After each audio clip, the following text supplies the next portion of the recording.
ஞாயிறு தியானத்திற்கான வேத பாடங்கள். தியான தலைப்பு: அருட்பொழிவு திருப்பணி.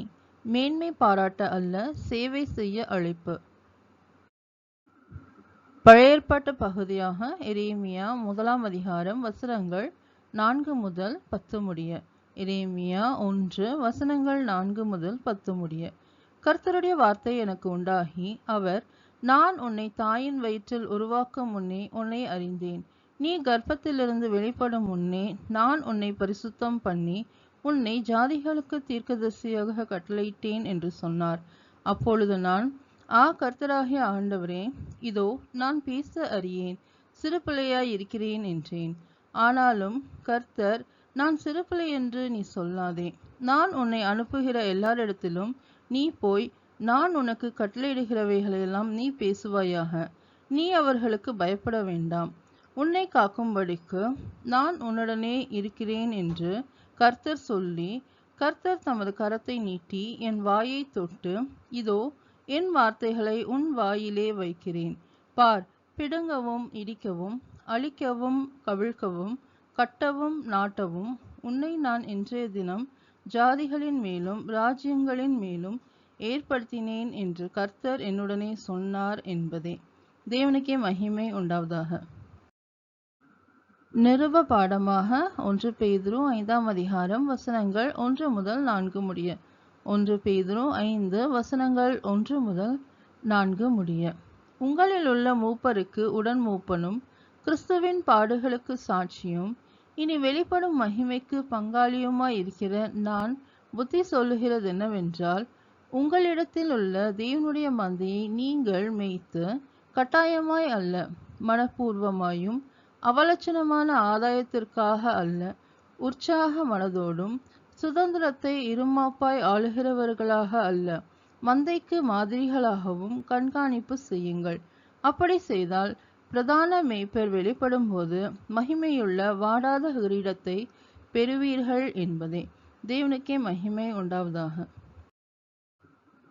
சுவிசேஷ பாடமாக மத்தேயு 20 அதிகாரம் வசனங்கள் 20 முதல் 28 முடிய. மத்தேயு 20 வசனங்கள் 20 முதல் 28 முடிய. அப்பொழுது செபதேயுவின் குமாரருடைய தாய் தன் குமாரரோடே கூட அவரிடத்தில் வந்து அவரை பணிந்து கொண்டு, உம்மிடத்தில் ஒரு விண்ணப்பம் பண்ண வேண்டும் என்றாள். அவர் அவளை நோக்கி, உனக்கு என்ன வேண்டும் என்று கேட்டார். அதற்கு அவள், உம்முடைய ராஜ்யத்திலே என் குமாரராகிய இவ்விரண்டு பேரில் ஒருவன் உமது வலது பாரிசத்திலும் ஒருவன் உமது இடது பாரிசத்திலும் உட்கார்ந்திருக்கும்படி அருள் செய்ய வேண்டும் என்றாள். இயேசு பிரதியுத்தரமாக, நீங்கள் கேட்டுக்கொள்கிறது இன்னது என்று உங்களுக்கு தெரியவில்லை. நான் குடிக்கும் பாத்திரத்தில் நீங்கள் குடிக்கவும் நான் பெறும் ஸ்தானத்தை நீங்கள் பெறவும் உங்களால் கூடுமா என்றார். அதற்கு அவர்கள், கூடும் என்றார்கள்.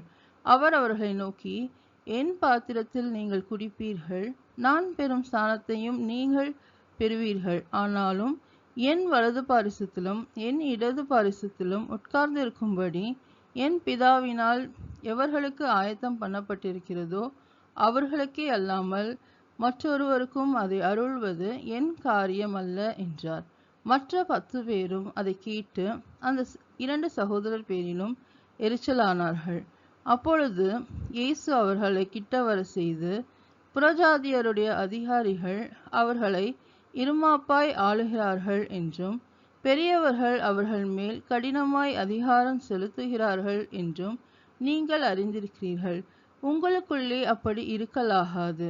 உங்களில் எவனாகிலும் பெரியவனாய் இருக்க விரும்பினால் அவன் உங்களுக்கு பணிவிடைக்காரனாய் இருக்க கடவன். உங்களில் எவனாகிலும் முதன்மையானவனாய் இருக்க விரும்பினால் அவன் உங்களுக்கு ஊழியக்காரனாய் இருக்க கடவன். அப்படியே மனுஷகுமாரனும் ஊழியம் கொள்ளும்படி வராமல் ஊழியம் செய்யவும் அநேகரை மீட்கும் பொருளாக தம்முடைய ஜீவனை கொடுக்கவும் வந்தார் என்பதே. தேவனுக்கே மகிமை உண்டாவதாக. ஞாயிறு தியானத்திற்கான சங்கீதமாக சங்கீதம் 132. கர்த்தாவே, தாவீதையும் அவனுடைய சகல உபத்திரவத்தையும் நினைத்தருளும். அவன், நான் கர்த்தருக்கு ஒரு இடத்தையும் யாக்கோபின் வல்லவருக்கு ஒரு வாசஸ்தலத்தையும் காணும் மட்டும் என் வீடாகிய கூடாரத்தில் பிரவேசிப்பதும் இல்லை, என் படுக்கையாகிய கட்டிலின் மேல் ஏறுவதும் இல்லை. என் கண்களுக்கு நித்திரையையும் என் இமைகளுக்கு உறக்கத்தையும் வரவிடுவதும் இல்லை என்று கர்த்தருக்கு ஆணையிட்டு யாக்கோபின் வல்லவருக்கு பொருத்தனை பண்ணினான். இதோ, நாம் எப்ரத்தாவிலே அதன் செய்தியை கேட்டு வனத்தின் வெளிகளில் அதை கண்டோம். அவருடைய வாசஸ்தலங்களுக்குள் பிரவேசித்து அவர் பாதபடியில் பணிவோம். கர்த்தாவே, உமது வல்லமை விளங்கும் பெட்டியுடன் நீர் உமது தாவர ஸ்தலத்திற்குள் எழுந்தருளும். உம்முடைய ஆசாரியர்கள் நீதியை தரித்து உம்முடைய பரிசுத்தவான்கள் கெம்பீரிப்பார்களாக. நீர் அபிஷேகம் பண்ணுவித்தவனின் முகத்தை உமது தாசனாகிய தாவீதின் நிமித்தம் புறக்கணியாதிரும். உன் கர்ப்பத்தின் கனியை உன் சிங்காசனத்தின் மேல் வைப்பேன் என்றும், உன் குமாரர் என் உடன்படிக்கையையும் நான் போதிக்கும் என் சாட்சிகளையும் காத்து நடந்தால் அவர்கள் குமாரரும் என்றென்றைக்கும் உன் சிங்காசனத்தில் வீற்றிருப்பார்கள் என்றும் கர்த்தர் தாவீதுக்கு உண்மையாய் ஆணையிட்டார். அவர் தவறமாட்டார்.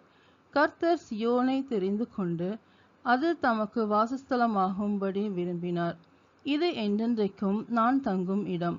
இதை நான் விரும்பினபடியால் இங்கே வாசம் பண்ணுவேன். அதன் ஆகாரத்தை நான் ஆசிர்வதித்து வருவேன். அதன் ஏழைகளை நான் அப்பத்தினால் திருப்தியாக்குவேன். அதன் ஆசாரியர்களுக்கு இரட்சிப்பை உடுத்துவேன். அதிலுள்ள பரிசுத்தவான்கள் மிகவும் கெம்பீரிப்பார்கள். அங்கே தாவீதுக்காக ஒரு கொம்பை முளைக்க பண்ணுவேன். நான் அபிஷேகம் பண்ணுவித்தவனுக்காக ஒரு விளக்கை ஆயத்தம் பண்ணினேன். அவன் சத்துருக்களுக்கு வெட்கத்தை உடுத்துவேன். அவன் மீதிலோ அவன் கிரீடம் பூக்கும் என்றார் என்பதே. தேவனுக்கே மகிமை உண்டாவதாக.